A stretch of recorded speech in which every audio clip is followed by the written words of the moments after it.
நண்பர்களுக்கு வணக்கம். ஒரே இருட்டிட்டு வருது பாருங்கள். பெருங்காத்தான் அடிக்குது. தென்னை மரம்லாம் ஆடுது பாருங்கள் காற்றுல. சரியா, மட்டையெல்லாம் எப்படி அலையுது பாருங்கள்.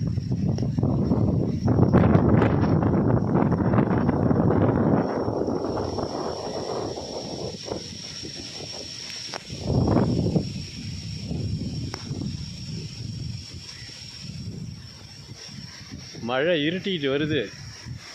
பேய் காற்று மாதிரி அடிக்குது காற்று. வேலையை செஞ்சிகிட்ருக்கோம். சரியா, மணி 5:24. காலையில் 11 மணி. ரெண்டு பேர் இன்றைக்கி நண்பர் ஒருத்தர் வந்தார். என் பையனை பாறை புரின்னு சொல்லிவிட்டு வீடியோ எடுத்துகிட்ருக்கேன். இன்றைக்கி வேலை இது. சரியா, இன்றைக்கி கிழங்கு எப்படியும் ஒரு 10 கிலோவுக்கு மேலே இருக்கலாம். சரியா, எடுத்துருக்குறோம். கிட்டத்தட்ட நெருங்கிட்டுங்க வேலை. இந்த பக்கம் முடிஞ்சிச்சு, அந்த பப்பாளி கண்ணுக்கிட்ட முடிச்சாச்சு. சரியா, இதை பாருங்கள், அப்படியே நெடுக்க எடுத்தாச்சு. இந்த பக்கம் வந்தாச்சு, அப்படியே போகுது. அதுவும் போயிட்டு. சரியா, அதுக்கு அந்த பக்கம் இருக்குது. ஒரு நாள் அல்லது 2 நாள் வேலை இருக்குது. இன்றைக்கி அவரும் வந்ததுனால நான் 2 நாளைக்கு செய்கிற வேலையை அவரை வச்சுட்டு 11 மணிக்கு மேலே ஆரம்பித்து மத்தியானம் ஒரு மணி நேரம் லஞ்ச் இன்டர்வல் 2 மணி நேரம். அதுக்கு அடுத்தது 11 மணிக்கு ஆரம்பித்தோம், அது முடிச்சிட்டோம். சரியா, நெடுக்க சுத்தமாக எடுத்துட்டோம். இது இல்லாமல் இன்னும் ஒரு 5 கிலோ கிழங்கு வீட்டுக்கு போயிட்டு. சரியா, எப்படியும் இன்றைக்கி ஒரு 15 கிலோவுக்கு மேலே இன்றைக்கி கிழங்கு தோண்டியிருக்கிறோம். கருணை. சரியா, கருணை, சேனை, இந்த வெற்றிலை வெள்ளி கிழங்கு எல்லாம் சேர்த்து எடுத்துருக்குறோம். ஒரு பெரிய சிறப்பு என்னன்னு கேட்டிங்கன்னா, இப்போ இதுக்கப்புறம் மழையே பெய்யுதுன்னு வச்சுக்கோங்களேன், அப்படியே இந்த கட்டியெல்லாம் எடுத்து அப்படியே ஓரமாக வச்சுட்டு அதை அப்படியே கிழங்கு வச்சுக்கோங்க. சரியா, ஒரு என்ன காற்று சத்தம் கேட்கும்னு நினைக்கிறேன் உங்களுக்கு. மரம்லாம் இது பேயாட்டமாக ஆடுங்கிறோம்ல, இந்த மாதிரி இந்த வேலைலாம் பாட்டு குடிக்க எடுக்குது இந்த மரத்தெல்லாம். சரியா, இந்த கேமரா அவ்வளோ சரியாக பதிவாகுதா என்னன்னு தெரியல. ஆடுது மரம் அப்படியே எல்லாம் ஒரு பக்கமாகவே நிற்கிது பாருங்கள். மட்டையெல்லாம் பாருங்க.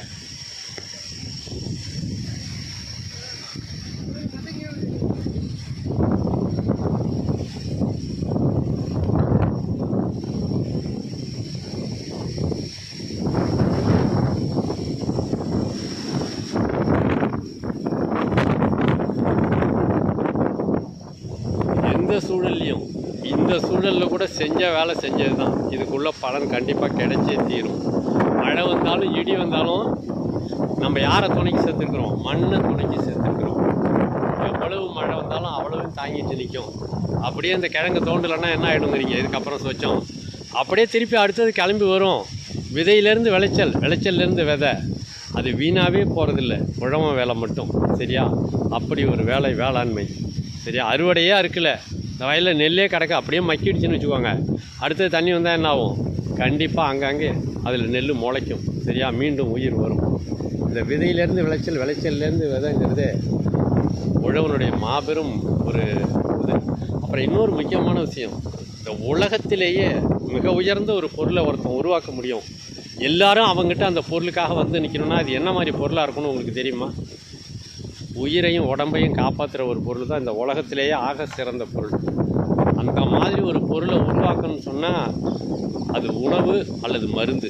ஒன்று உணவாக இருக்கணும் அல்லது மருந்தாக இருக்கணும். என்ன பசிக்கு உணவும் தாகத்துக்கு தண்ணீரும் இல்லைன்னா நிச்சயமாக விலங்குகளாக இருந்தாலும் பறவைகளாக இருந்தாலும் எந்த உயிராக இருந்தாலும் அழிக்கும். அதே போல் நோய் வரும்போது மருந்து மட்டும்தான் உயிரை காப்பாற்றுது.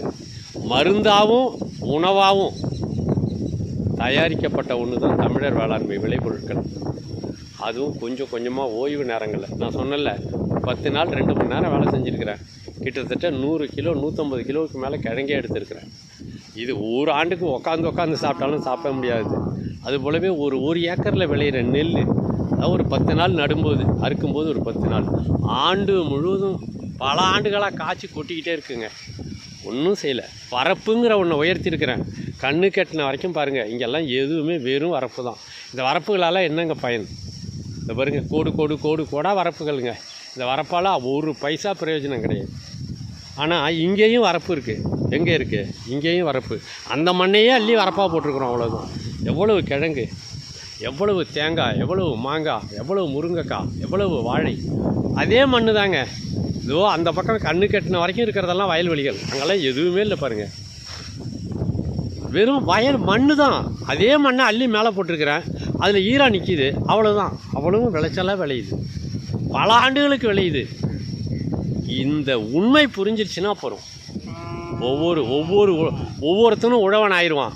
வழியே இல்லாமல் மிக உயர்ந்த உணவுப் பொருள் தானே தனக்கே எவ்விதமான நஞ்சும் கலப்பு இல்லாமல் மண்ணையே வளமாத்துகிற தொழில்நுட்பமும் அது மருந்தாகவும் உணவாகவும் மாறுகின்ற தொழில்நுட்பத்தையும் உருவாக்கிடலாம்.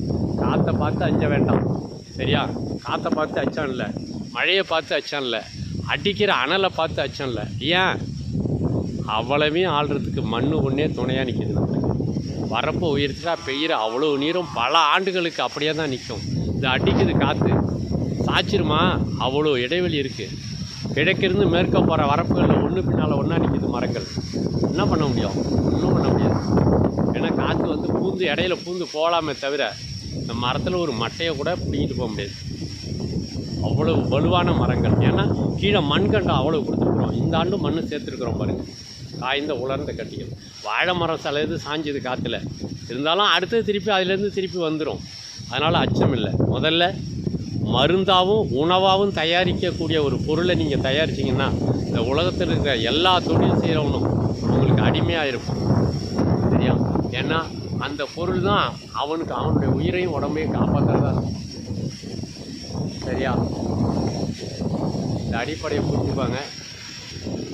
அச்சம் இல்லாமல் வாழலாம், ஆனந்தமாக வாழலாம், எதை பற்றியும் கவலை இல்லாமல் வாழலாம், சரியா?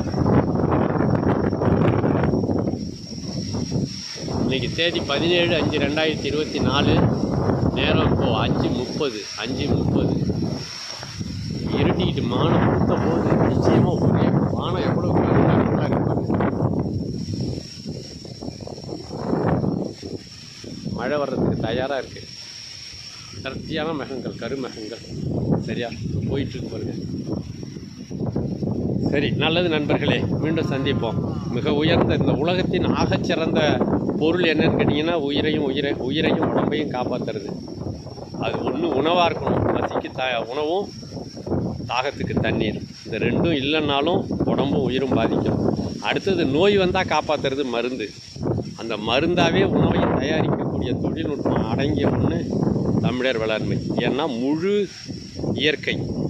உலகத்தில் உள்ள மரம் செடி கொடிகள் இயற்கையில் விளையிற அவ்வளவும் மருந்தாக பயன்படுது. காரணம், அதுக்கு தண்ணின்னு ஒன்று பாய்ச்சறதில்லை, செயற்கையாக எந்த இடுபொருளும் இருறதில்லை. அதே மாதிரி தூய மழை நீர், தூய மண், அதை கொண்டே மண்ணில் வளத்தையும் உருவாக்கி உணவாகவும் மருந்தாகவும் தயாரிக்கிற விளைபொருட்களை உடையது தமிழர் வேளாண்மை. மீண்டும் சந்திப்போம். நன்றி.